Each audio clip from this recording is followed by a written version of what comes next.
بسم الله الرحمن الرحيم، والصلاة والسلام على أشرف المرسلين سيدنا محمد وعلى آله وصحبه أجمعين، صلاة تنحل بها الكرب وتنفك بها العقد. اللهم اغفر لي ولوالدي وللمؤمنين والمؤمنات والمسلمين والمسلمات الأحياء منهم والأموات يوم يقوم الحساب، اللهم آمين يا رب العالمين.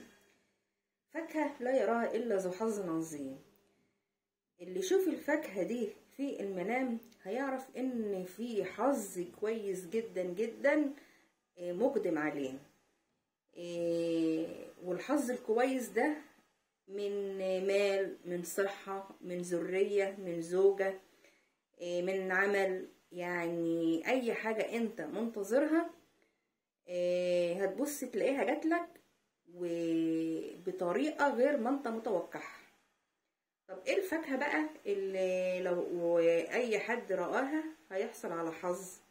اول حاجة الموز. الموز في المنام جميل جدا جدا، ومن الرؤى الحلوة المبشرة بان انت مقدم على ثروة.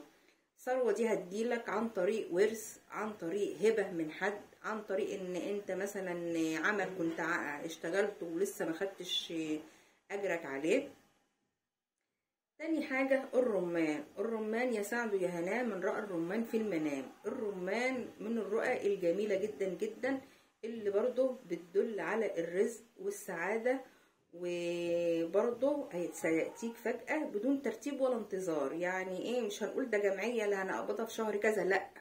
مش هقول ده عمل انا هاخد اجرته، لا. برضو مش ليه؟ ممكن يكون عمل وما خدتش اجرته وخلاص استعوضت ربنا ان انت مش هتاخده، وبعد فترة بقى شفت الرؤية دي هتبص تلاقي نفسك بعد كده صاحب العمل جه واداك ايه فلوسك.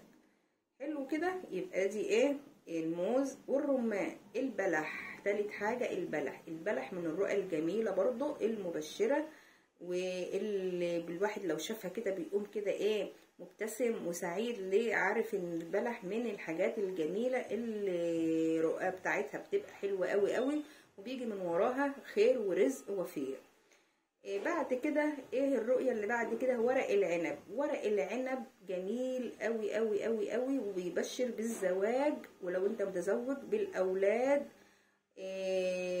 ولو انت عندك اولاد تعرف ان اولادك دول هيبقوا ان شاء الله من الصالحين الفالحين.